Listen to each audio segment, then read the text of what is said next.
Todas as experiências devem ser vividas à luz de Cristo. É claro que ninguém vai negar isso, porque, obviamente, a gente, quando pensa em Cristo, o Senhor de todas as coisas, a gente vai pensar que essa frase ela já começa a ser correta quando ela é colocada diante de nós. Tudo precisa ser ressignificado à luz de Cristo, tudo precisa ser reconciliado a Cristo. Então, isso aí ninguém duvida e, obviamente, você não está aqui como um crente protestante, reformado, evangélico, questionando uma verdade tão peremptória. Mas acontece, né, que nós sabemos que as experiências da vida podem deixar marcas profundas. Isso é fato. A gente vive coisas que marcam a gente e essas coisas podem nos trazer respostas não cristãs ao mundo. Essas marcas elas ficam por tanto tempo, e algumas delas talvez você ainda tenha, que fica difícil às vezes você dar a resposta que você lê na Escritura. Você olha a Escritura e fala assim, eu quero responder isso de acordo com a Escritura, mas parece que é muito difícil, né? E você tenta responder como a Escritura e você fracassa. Isso também traz um senso muito profundo de tristeza. Não sei se essa é também a tua relação com o teu fracasso espiritual, comigo é. Eu tento dar a resposta correta a determinada coisa do modo cristão, eu fracasso, eu fico muito triste por fracassar. Eu falo, Deus, eu queria responder como um cristão, eu queria sentir como um cristão deve sentir neste momento. Mas Cristo, no poder do Espírito Santo, Ele pode nos fazer reler as experiências da vida de modo a ressignificá-las. Eu creio nisso, eu acho que você também crê. Por isso que eu estou pregando essa manhã. Porque acho que Deus te deu essa fé, essa mesma fé. Então eu gostaria de citar, já vou mencionar, situações das quais eu e você podemos responder de modo muito diferente. Amém? Então você vai anotando, você vai considerando para mastigar em casa, colocando no seu celular, e aos poucos você vai comigo. Antes de mais nada, a gente precisa saber de algumas coisas, né? A primeira coisa que eu gostaria que vocês soubessem é essa afirmação aqui sobre como as situações de tentação e até as situações da vida acontecem e a gente fica tentando achar um momento de vácuo, um momento meio aleatório, onde Cristo parece que perdeu o olhar e a gente acabou indo para um lugar que a gente não era para ir. Leia comigo isso aqui, por favor, que coisa magnífica Paulo escreve a primeira epístola aos Coríntios. Não sobreveio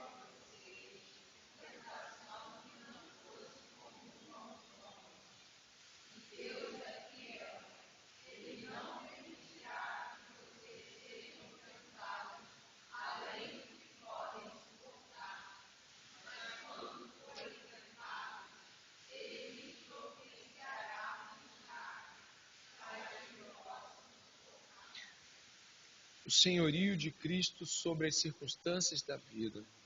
As situações que vêm até nós, elas não estão desconectadas do Senhor. As situações que vêm até nós, elas não estão assim, meu filho, minha filha, eu não me atentei quando foi ver, aconteceu uma coisa muito trágica com você, muito triste, e eu estava a par. Nossa, você foi tentado e eu nem percebi. Isso não existe. O Senhor, Ele está de tal modo sobre todas as coisas, que quando tentações vêm até nós, eu não estou falando da nossa cobiça, preste atenção, eu não estou falando daquilo que parte daqui de dentro, porque aquilo que parte daqui de dentro tem responsabilidade com a minha escolha pecaminosa, mas aquilo que vem do lado de fora, aquilo que vem sobre nós, não são situações aleatórias, passam tentações diante dos nossos olhos, passam situações tristes diante de nossa vida, mas nós não estamos desamparados. Nós não estamos como se Deus colocasse sobre nós algo que não podemos suportar. Podemos. Tudo que nós passamos pode ser suportado em Cristo. E aqui eu excluo a minha produção pecaminosa, da qual eu quero que aconteça. Então, nós não estamos falando de coisas que nós buscamos para o nosso próprio mal, o nosso deleite do mal. Mas estou falando de coisas das quais a gente fica pensando, Deus, eu não estou mais suportando. Deus, eu não consigo, eu vou pecar, se você não me ajudar. Deus vai deixar, certamente, vai colocar isso até um limite, onde você vai ser aprovado após isso. Então, as situações de tristeza, de frustração, as tentações que a vida nos oferece, que Satanás nos coloca à disposição, elas podem e vão ser vencidas em Cristo Jesus. Por isso, não reclame da vida, porque, obviamente, a gente às vezes não tem a vida que a gente gostaria, mas é a vida que Cristo nos deu. A gente precisa lidar de modo santo com elas. Eu queria começar com uma série de uns 3 ou 4 colocações sobre isso. A primeira questão que eu queria colocar aqui é sobre o sofrimento. O sofrimento, ele é algo que quando toca nas pessoas, a gente sente isso de tal forma que a gente pode se desequilibrar. Eu gostaria de citar aqui, acho que são menções importantes. John Bunyan se sentiu extremamente tentado a declinar de suas posições convictas quando sofria na prisão. Quando nós estamos falando sobre sofrimento, nós ficamos pensando por que Cristo não tira logo aquilo e acaba. Ele pode, certamente que ele pode, porque ele não está fazendo. Mas aí vem algo tal como o apóstolo Pedro nos coloca aqui, e você pode observar durante a leitura, né? Pois que glória há se pecando, sendo castigados por isso, vocês o suportam com paciência? Se entretanto, quando praticam o bem, vocês são igualmente afligidos e suportam com paciência, isso é agradável a Deus. Porque para isso mesmo vocês foram chamados. Pois também Cristo sofreu no lugar de vocês, deixando exemplo para que vocês sigam os seus passos. Ele não cometeu pecado, nem foi encontrado engano em sua boca. Pois ele, quando insultado, não revidava com insultos. Quando maltratado, não fazia ameaças, mas se entregava àquele que julga retamente, carregando ele mesmo em seu corpo, sobre o madeiro, os nossos pecados, para que nós, mortos para os pecados, vivamos para a justiça. Pelas feridas dele, vocês foram sarados. Eu leio e releio esse texto. As minhas crianças vivem ouvindo ele porque eu fico falando muitas coisas relativas a esse texto muitas vezes. E um dos motivos pelo qual eu me apego tanto a esse texto é porque ele mostra de que modo devemos olhar para os sofrimentos de Cristo, olhar para os nossos sofrimentos e reagir de modo próprio. Ninguém está falando disso aqui a par do poder do Espírito Santo, que ninguém consegue reagir como Cristo, senão pelo Espírito. Mas o que eu quero dizer com isso é que nós somos insultados, é que nós padecemos afrontas. Alguns de nós podem ter sido, ou talvez venham a ser, espancados, estuprados, assaltados, mutilados, ou passar por situações de violência, ou coisas que ao redor de nós nos deixam perplexos. Mas por que eu estou passando por isso? Eu sou um servo de Deus. Então, quando nós estamos diante do sofrimento, diante do acusador, do fustigador, nós não estamos diante desse sofrimento sem a presença do Senhor. Eu queria deixar claro, por exemplo, que quando nós estamos falando dos sofrimentos que Jesus Cristo passou, por exemplo, na cruz do Calvário, durante seu período de tortura, eu acho que você e eu sabemos que os soldados romanos não estavam fazendo aquilo ali porque ele era o Messias ou não era. O soldado romano estava lá afligindo e batendo com toda a força porque ele era soldado romano e tinha que fazer aquilo mesmo. As pessoas, nem todas que estavam envolvidas na crucificação tinham consciência religiosa para estar fazendo isso com Jesus ou não. Eu tenho certeza absoluta que nós vamos padecer em nome de Jesus e por Jesus dores físicas, opressão psicológica e coisas desse tipo. Mas também as coisas da vida nos fazem pensar por que estou sofrendo. E tem mais. Alguns de nós acreditam que pelo fato de não estarem sofrendo direto e objetivamente pelo nome de Jesus, devem responder com dureza. Imagine só. Você está num trabalho e você nunca falou do nome de Jesus, por exemplo, por algum motivo, eu não estou criticando, mas acabou que você nunca falou de Cristo naquele trabalho. Mas você é duramente perseguido, duramente afligido, e a pessoa nem sabe que você é cristão. Tudo bem? Você não sabe que você é cristão. Como você deve responder? Exato. Então, é preciso que a consciência do servo sofredor esteja sob o olhar atento de como Cristo respondeu. A gente sabe como ele respondeu à ofensa, a gente sabe como ele respondeu ao maltrato. E no final vai ter um pensamento profundo sobre por que Cristo fez essas coisas. Mas vai juntando isso. Nosso sofrimento neste mundo precisa ser respondido como Jesus respondeu. Eu passo um pouco à frente e falo de rejeição e desprezo. Olha o que diz Isaías 53. Era desprezado e o mais rejeitado entre os homens, homem de dores e que sabe o que é padecer.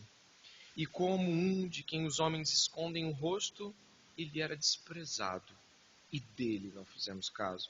Certamente ele tomou sobre si as nossas enfermidades e as nossas dores levou sobre si.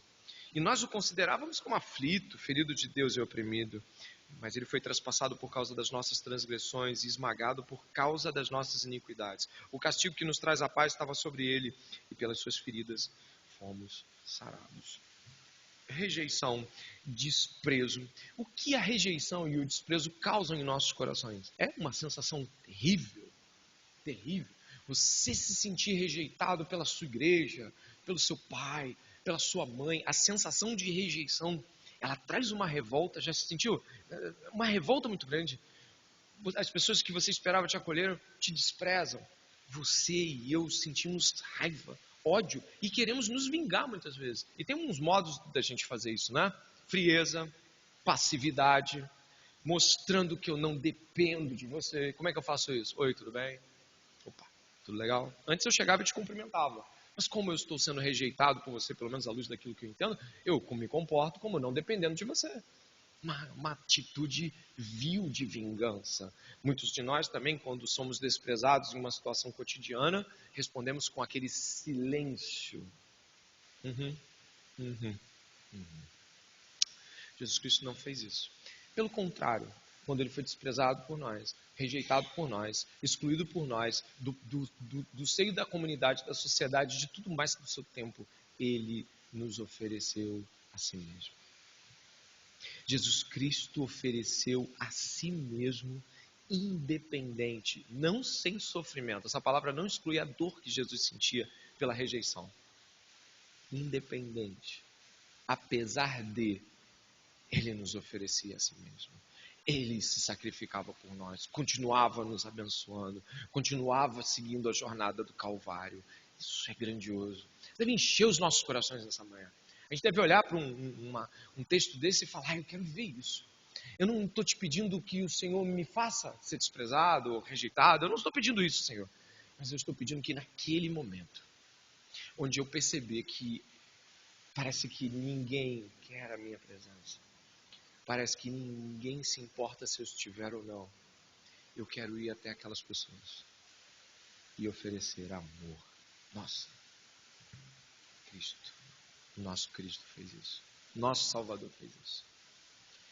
É uma vida toda aprendendo a fazer isso e eu tenho certeza de que já falhamos demais. Mas o Senhor, Ele não nos olhou como nós olhamos quando somos desprezados. Mas o que dirá do medo e da tristeza? O que a gente pode fazer quando a gente pensa em medo e tristeza? Quando a gente está com medo ou entristecido, algumas coisas tomam o nosso coração e você sabe que algumas delas fazem com que a gente rejeite ajuda. Algumas pessoas, quando estão tristes, se isolam. Eu já fiz isso, você já fez isso? Estou triste, não quero falar com ninguém. Eu estou triste, eu quero viver minha tristeza. Eu estou angustiado, sumam daqui. E quando a gente faz isso, você sabe o que acontece aqui. Vem aquelas maquinações. Elas vão crescendo, crescendo, crescendo. Chega um momento que elas estão tão grandes que você já não ouve mais ninguém. Jesus Cristo nos deu um exemplo de tristeza e medo. Quando ele estava muito triste, muito, muito triste, à beira de ser preso e passar por tudo aquilo que você conhece, ele chamou pessoas para orarem com ele. Inclusive, você sabe muito bem, dizendo no Evangelho que o espírito está pronto, mas a carne é fraca, e óbvio, ele não estava necessariamente dizendo, apontando isso para ele do ponto de vista de carne carnal, mas talvez nos deixando a clareza de que não somos fortes como imaginamos ser, e por ele entender isso, ele chama aqueles homens para orarem com ele. Mas olha só, então lhes disse, a minha alma está profundamente triste até a morte, fiquem aqui e vigiem comigo. Precisamos de pessoas quando estamos tristes. Nossas mentes podem maquinar o que não devem. E adiantando-se um pouco, prostou-se sobre o rosto, orando e dizendo, meu Pai, se é possível que passe de mim este cálice, contudo, não seja como eu quero, e sim como tu queres. Que magnífico descobrir que Jesus tinha medo. Sabe o que é medo, né? O medo, ele domina você. eu tinha muita dificuldade de entender esse texto, talvez assim por tentar observá-lo muito gnosticamente, sabe? Jesus Cristo, ele estava lá e ele tinha um medo de separação espiritual com o Pai. Quantas vezes eu dei essa desculpa para mim mesmo, ignorando de que o cálice da ira de Deus iria provocar dores indizíveis, um sofrimento enorme. Essa foi inclusive uma das perguntas que eu fiz ao professor da pós-graduação que eu faço, que foi o professor Heber Campos Júnior. Eu perguntei para ele o seguinte, eu falei, me explica isso aqui. O que você diz isso? Ele, Jesus não queria morrer. Como qualquer pessoa viva, ele queria viver. Como qualquer pessoa que existe, Jesus não estava ali dizendo, me mate. Ele entregou a sua vida, mas ele também queria viver. Ele não estava ali dizendo, eu estou aqui doido para que você me machuque. Ele estava com medo da morte, do sofrimento, do desamparo, de tudo aquilo que seria extremamente fustigante. E teve medo. E quando ele esteve triste com medo, ele chamou pessoas para orarem e ele orou. E ele pediu a Deus que aquilo que era para acontecer, acontecesse, mas de outra forma. E um silêncio de um sonoro e estonteante não estava lá. O não de Deus. Deus não tirou de Jesus, mesmo com seu pedido. Ali não havia uma discordância de vontades. Não era sobre o que Deus estava fazendo em Cristo. Era sobre dor e sofrimento. Se você estiver com medo, faça como Jesus Cristo. Chame pessoas, ore a Deus. Não fique com o seu medo te dominando. Amém? Desamparo momentâneo. Você já se sentiu desamparado por Deus? Você se viu, parece que não está acontecendo, Deus não está aqui. Olha o que diz aqui Mateus capítulo 27. Os que lançavam insultos, balançando a cabeça, diziam, você que destrói o templo e o reedifica em 3 dias, salve-se, desça da cruz se é filho de Deus. Da mesma forma, os chefes dos sacerdotes, os mestres da lei e dos líderes religiosos zombavam dele, dizendo, salvou os outros, mas não é capaz de salvar a si mesmo. E é o rei de Israel, desça agora da cruz e creremos nele. Ele confiou em Deus, Deus o salve agora. Se ele tem compaixão, pois dele sou o filho de Deus. Igualmente o insultavam os ladrões que haviam sido crucificados com ele. E houve trevas sobre toda a terra, do meio-dia até as 3 horas da tarde. Por volta das 3 horas da tarde, Jesus bradou em alta voz, Eloi, Eloi, lama sabachthani, que significa, meu Deus, por que me desamparastes? Você sabe ali muito bem que Deus o desamparou, porque a obra de Deus em Cristo Jesus era uma obra que o pecado que Jesus levava sobre nós geraria separação tal de que em dado momento, em dado termo, houve desamparo. O favor, a graça favorável de Deus foi retirada. E diria Berkhoff em sua sistemática, ele viu o horror da morte infernal. Ninguém aqui jamais, salvo por Cristo, verá isso. Ele viu o que jamais veremos, os horrores da morte eterna. Ele pergunta a Deus por que Deus o desamparou. A resposta não vem, mas ele continua em Deus. Ele continua cumprindo a obra de Deus. Ele continua seguindo firme. Não há blasfêmia nos seus lábios. Ele não começa a balançar e quase cair como Jó. Ele vai até o fim. Então, irmãos, nós precisamos lidar com o desamparo. Nenhum de nós será desamparado como Jesus foi, mas nós vamos ser desamparados sim, por pessoas, pela igreja, pelo pastor, pelo discipulador, pela discipuladora, pelo pai, pela mãe. Mas o desamparo de Jesus você nunca vai passar, portanto, tome muito cuidado quando você for desamparado por aqueles a quem você espera o amparo, para que você não acredite que tenha mais justiça para pleitear diante de Deus do que o próprio Jesus Cristo, porque não temos. E concluindo, como Jesus reagia a todos os seus ofensores. Quando chegaram ao lugar da caveira, diz Lucas, o evangelista, ali o crucificaram com os criminosos, um à direita e outro à esquerda. Jesus disse: Pai, perdoa-lhes, pois não sabem o que estão fazendo. Então eles dividiram as roupas dele, tirando sortes. O povo ficou observando e as autoridades o ridicularizaram, só que os outros diziam: salve-se a si mesmo se é o Cristo de Deus escolhido. Soldados aproximaram-se também zombando dele, oferecendo vinagre, diziam: se você é rei dos judeus, salve a si mesmo. Havia uma inscrição acima dele que dizia: este é o rei dos judeus. A ênfase aqui de que Jesus é o rei dos judeus, né? E a gente sabe disso, mas ele perdoa as pessoas. E ele perdoa com uma frase que deveria estar o tempo todo na nossa boca quando nós sofrêssemos injustiças. Perdoa, eles não sabem o que fazem. Quando nós somos capazes de perdoar aqueles que fazem mal e não têm consciência do mal, ou mesmo aqueles que fazem o mal conscientes do mal, mas fazendo o mal consciente do mal, logicamente que você está fora do eixo do que você devia estar, você está fazendo um mal extremamente absurdo em termos de conhecimento da verdade, mas perdoar, gente, todo mundo aqui vai se ferir um com o outro aqui. Em algum momento isso vai acontecer. Em algum momento, seus pais, seu esposo, sua esposa, seus filhos, seus parentes, pessoal do trabalho, não importa. Você vai ser ferido, você vai ser injustiçado. E você e eu precisamos perdoar. Foi assim que Jesus nos salva na cruz, perdoando as nossas ofensas quando nós ainda não o amávamos. Essa é a atitude de todo crente. O crente não tem o direito satânico de reter perdão. Ele não pode fazer isso. E vou lhe dizer, se você fizer isso, seu coração começa a se obscurecer de tal forma que é muito estranho, né? O apóstolo Paulo fala que a gente não deve guardar nenhuma raiz de amargura. A raiz, como você sabe, ela fica embaixo da terra, a gente não vê, ela fica lá. Então, se nós não de fato estivermos perdoando de todo o coração, ou como li um teólogo uma vez dizendo, perdoe, e toda vez que você lembrar isso voltar, perdoe de novo.